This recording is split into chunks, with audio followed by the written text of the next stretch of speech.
Bismillahirrahmanirrahim. Assalamualaikum warahmatullahi wabarakatuh. Waalaikumsalam warahmatullahi wabarakatuh. Selamat siang Bapak Ibu, salam sejahtera untuk kita semua. Puji syukur kita panjatkan kehadirat Allah Subhanahu wa taala, Tuhan Yang Maha Kuasa, atas berkat rahmat dan hidayahnya. Alhamdulillah kita semua dapat berkumpul di sini dalam rangka forum konsultasi publik tentang rencana kerja pemerintah daerah atau RKPD Kota Tangerang Selatan tahun 2026 dengan tujuan untuk mendiskusikan berbagai rencana pembangunan yang akan dilaksanakan di kota kita tercinta.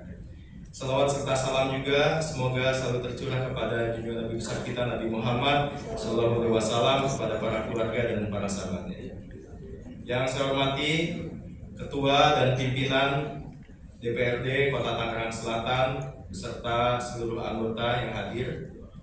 Yang saya hormati Forkopimda beserta dengan para pimpinan instansi vertikal.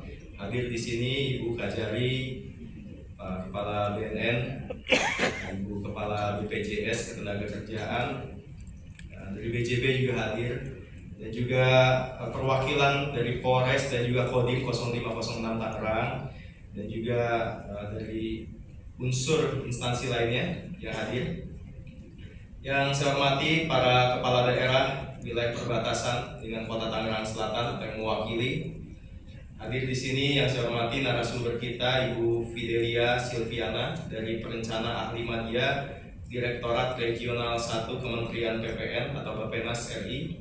Bapak Julius M. Pasaribu dari Analisis Kebijakan Ahli Muda Direktorat PIPD Kemendagri, dan juga Bapak Zainal Mutakin, Kabid Perencanaan Data dan Sistem Informasi Pembangunan Bapeda Provinsi Banten, dan juga yang saya hormati para pimpinan perguruan tinggi, Ketua Ikatan Profesi, pimpinan badan usaha, pimpinan asosiasi kemasyarakatan, ketua pimpinan partai, dan juga insan pers di Kota Tangerang Selatan. Bapak Ibu peserta forum konsultasi publik yang saya hormati, mengacu pada Peraturan Menteri Dalam Negeri Republik Indonesia Nomor 86 Tahun 2017, pemerintah daerah wajib menyusun rencana pembangunan daerah tahunan yang dikenal dengan Rencana Kerja Pemerintah Daerah ataupun RKPD. Dalam tahapan penyusunan RKPD, pemerintah daerah disyaratkan membuka ruang diskusi bagi stakeholder untuk memberikan masukan dan juga saran dalam merumuskan prioritas pembangunan. Salah satunya adalah melalui forum konsultasi publik. Nah, hari ini saya izin menyampaikan sambutan untuk mewakili Bapak Wali Kota yang kebetulan beliau sedang menghadiri kegiatan yang tidak kalah pentingnya, dan salam hormat, salam takzim dari beliau untuk Bapak Ibu sekalian. Forum ini merupakan satu komitmen pemerintah daerah tentang transparansi dan juga akuntabilitas dalam proses perencanaan pembangunan, serta memastikan bahwa program-program yang akan dijalankan di 2026 mendatang benar-benar sesuai dengan kebutuhan dan harapan masyarakat, serta dapat menangani permasalahan daerah dan juga menjawab isu strategis daerah. Bapak Ibu peserta forum konsultasi publik yang saya hormati, pada kesempatan kali ini kami ingin menyampaikan pencapaian kinerja pemerintah pembangunan menjelang akhir tahun 2024, yaitu diantara yang pertama, Indeks Pembangunan Manusia atau IPM meningkat menjadi 84,1 dari 83,57 pada tahun 2023. Yang kedua, tingkat kemiskinan menurun menjadi 2,36% dari 2,57% pada tahun 2023.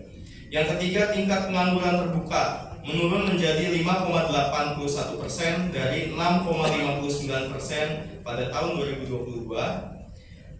Rata-rata lama sekolah meningkat menjadi 11,86 tahun dari 11,85 tahun pada tahun 2023. Yang kelima, angka harapan lama sekolah meningkat menjadi 14,7 tahun dari 14,68 tahun pada tahun 2023. Umur harapan hidup meningkat menjadi 75,8 tahun dari 75,64 tahun pada tahun 2023. Yang ketujuh, kemampuan daya beli masyarakat meningkat menjadi 17,03 juta dari 16,23 juta pada tahun 2023. Tingkat prevalensi stunting sebesar 9,2% merupakan terendah se-Provinsi Banten. Pencapaian kinerja tersebut merupakan upaya kolaborasi bersama kita semua yang harus tetap dilanjutkan dan ditingkatkan pada tahun 2026 mendatang. Mengingat masih adanya beberapa permasalahan perkotaan, antara lain masalah banjir, kemacetan, pengelolaan persampahan, penyediaan air bersih dan pengolahan sistem air limbah yang aman, juga kemiskinan dan pengangguran dan juga stunting. Untuk tahun 2026, pemerintah Kota Tangerang Selatan merumuskan beberapa fokus pembangunan, yaitu yang pertama peningkatan kualitas SDM Tangsel yang unggul dan berdaya saing melalui yang pertama bantuan biaya pendidikan untuk PAUD dan juga SMP. Yang kedua BOSDA jenjang SD dan SMP. Ketiga beasiswa untuk disabilitas dan masyarakat berpenghasilan rendah. Yang keempat, bantuan pendidikan sarjana bagi guru dan tenaga pendidik. Yang kelima, penerapan kurikulum daerah mengadopsi pembelajaran STEAM. Yang keenam, pembangunan unit sekolah baru jenjang SMP. Yang ketujuh, pengembangan sarana PAUD. Yang kedelapan, peningkatan kompetensi guru dan pengajaran, terutama pengajaran terkait penerapan teknologi. Yang ke-9, pemberian makan bergizi gratis bagi anak sekolah. Yang ke-10, peningkatan kualitas ngider sehat. Yang ke-11, perluasan cakupan UHC menjadi 100% secara bertahap. Selanjutnya pemberian makanan tambahan bagi balita, ibu hamil dan lansia. Dan yang terakhir adalah pelayanan kesehatan, termasuk kesehatan mental bagi lansia di pos pintu. Lalu yang kedua, bantuan dan perlindungan sosial yang lebih adaptif melalui yang pertama pemberian alat bantuan bagi disabilitas. Yang kedua, bantuan program terapi bagi anak berkebutuhan khusus. Yang ketiga, pemberian akses pendidikan bagi anak berkebutuhan khusus pada SD negeri dan juga SMP negeri. Yang keempat adalah pemberian jaminan sosial bagi pekerja rentan yang terintegrasi dengan BPJS Ketenagakerjaan. Yang kelima, bantuan sosial bagi masyarakat miskin dan juga kaum disabilitas. Yang keenam, pelatihan dan penempatan bagi nakes difabel. Lalu yang ketiga, peningkatan kompetensi tenaga kerja lokal melalui yang pertama adalah penyelenggaraan bursa lowongan kerja atau One Stop Career Solution terintegrasi. Yang kedua adalah penyediaan portal lowongan kerja. Yang ketiga, peningkatan kompetensi SDM dan tenaga kerja termasuk difabel melalui program 3D, dilatih, disertifikasi dan juga ditempatkan bekerja sama dengan BLK, perusahaan lokal, dan lembaga penempatan tenaga kerja imigran. Yang keempat, pendampingan entrepreneur berbasis ekonomi kreatif. Yang kelima, mencetak talenta digital. Yang keempat adalah pengembangan potensi ekonomi daerah dan pariwisata berbasis ekonomi kreatif dan UMKM yang dapat menyerap tenaga kerja. Melalui yang pertama adalah pembentukan hub dan channeling bagi para pelaku IKM dan ekonomi kreatif. Yang kedua, stimulasi permodalan kepada usaha mikro untuk menaikkan kelas menjadi usaha kecil dan menyerap lebih banyak tenaga kerja. Yang ketiga, pengembangan koperasi menjadi koperasi usaha sehingga masuk ke dalam rantai industri, bisa menampung produksi IKM. Yang keempat, pendampingan IKM agar bisa ekspor dan juga bersaing di pasar global. Yang kelima, revitalisasi pasar-pasar sebagai fasilitas berusaha. Yang keenam, pendampingan usaha mikro dan IKM agar dapat masuk dan bersaing ke platform e-commerce. Yang ketujuh adalah fasilitasi branding atau promosi produk lokal. Yang selanjutnya yang kedelapan adalah penyelenggaraan event skala nasional maupun internasional. Yang kesembilan, pengembangan 5 kawasan tematik sebagai daya tarik wisata daerah. Kelima, peningkatan kualitas lingkungan dan infrastruktur perkotaan melalui pertama adalah penambahan luas RTH publik Lalu adalah penataan taman dan penyediaan RTH skala kecamatan. Yang selanjutnya pembangunan alun-alun kota. Yang keempat adalah penataan kawasan kumuh perkotaan atau kampung kota dan juga bedah rumah umum tidak layak huni. Yang kelima, pengurangan sampah melalui gerakan RW minim sampah, restoran minim sampah, rumah minim sampah, sekolah minim sampah terintegrasi dengan sekolah adiwiyata. Yang keenam, aktivasi TPS 3R dan kerjasama pengolahan sampah regional. Yang ketujuh, rehabilitasi lingkungan TPA atau landfill Cipecan. Yang kedelapan adalah integrasi jalan poros lingkungan dan drainase lingkungan perumahan. Yang selanjutnya adalah penataan simpang atau pelebaran jalan. Yang ke-10 adalah penyediaan angkutan umum massal berbasis jalan, termasuk penyediaan bus sekolah yang sekarang sudah kita jalankan. Lalu kerjasama penyediaan angkutan umum massal berbasis rel, baik itu MRT maupun LRT yang sekarang sedang diinisiasi oleh LRT dan kita insya Allah terus kawal untuk tahun 2025. Yang selanjutnya adalah penyediaan fasilitas pejalan kaki. Selanjutnya adalah revitalisasi pasar Ciputat sebagai pasar rakyat modern dengan konsep mixed use.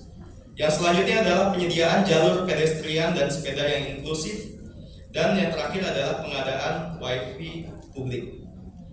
Keenam, penanggulangan bencana dan perubahan iklim, ketahanan pangan dan air melalui yang pertama adalah pembangunan tandon dan juga long storage dalam penanganan masalah banjir. Yang kedua, normalisasi sungai, kewenangan tingkat kota. Lalu yang ketiga, pembangunan turap sungai yang sekarang kita terus jalankan, insya Allah akan terus dilanjutkan. Yang keempat, penataan drainase kota di tingkat lingkungan kota. Yang kelima, penerapan insentif dan juga disinsentif pemanfaatan ruang. Yang keenam, pengawasan dan penghentian pembakaran sampah secara terbuka. Ini perlu kerjasama khusus dengan semua pihak di wilayah maupun di lingkungan ataupun dinas terkait dan juga organisasi kemasyarakatan terkait. Ada juga yang keenam, pengawasan dan penghentian yang ketujuh adalah gerakan sejuta biopori. Yang kedelapan adalah program kampung iklim atau proklim terintegrasi penataan kawasan kumuh. Yang selanjutnya yang ke-9 adalah urban farming melalui program RW mantap atau mandiri tahan pangan. Yang ke-10 adalah kerjasama dengan daerah penghasil pangan dan penyediaan cadangan pangan. Yang ke-11 adalah gerakan no waste food. Dan juga yang ke-7, peningkatan tata kelola pemerintahan melalui reformasi regulasi, reformasi birokrasi, dan juga penerapan SPBE untuk pelayanan publik. Bapak Ibu, peserta forum konsultasi publik yang saya hormati, pembangunan daerah yang berkelanjutan memerlukan partisipasi aktif dari berbagai pihak, baik itu dari sektor pemerintahan, masyarakat, dunia usaha, maupun akademis.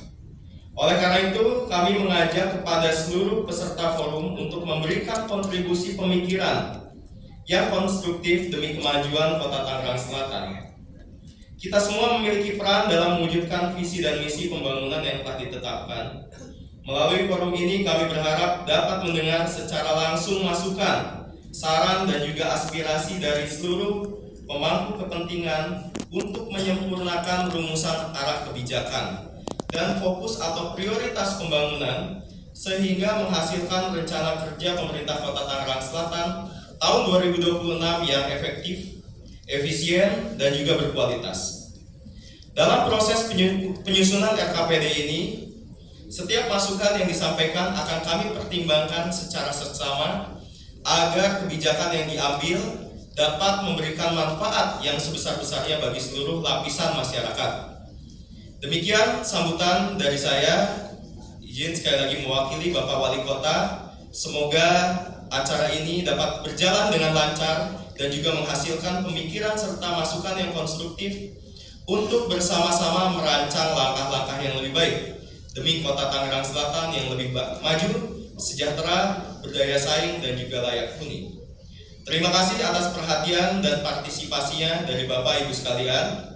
Mohon maaf atas segala kekurangan. Semoga Allah Subhanahu wa taala, Tuhan yang Maha Kuasa, selalu memberikan petunjuk dan juga perlindungannya kepada kita semua. Amin ya rabbal alamin. Pada kesempatan yang baik ini juga, izinkan saya menutup sambutan dengan pantun, Bu Kajari. Ini ada pantun. Ke pasar Ciputat membeli bubur, Cakep. singgah sebentar di Pisangan. Cakep. Jalan dibangun makin teratur, Tangsel maju jadi kebanggaan. Masih banyak ini. Ke Pamulang beli kerajinan, Cakep. produk lokal hasil kreasi. UMKM tumbuh, ekonomi aman, ekonomi Tangsel bangkit membawa prestasi. Masih ada lagi sih. Ini hebat yang bikin sambutan banyak ini ya, pantunnya. Siang terik di tepi telaga, burung camar terbang seiring angin. Perencanaan Tangsel disusun bersama untuk kota maju yang makin terjamin. Semoga perencanaan membangun Tangerang Selatan terus memberikan manfaat dan membawa kemajuan bagi seluruh masyarakat. Terima kasih. Wallahul muwaffiq ila aqwamit thoriq. Fastabiqul khairat. Wassalamualaikum warahmatullahi wabarakatuh.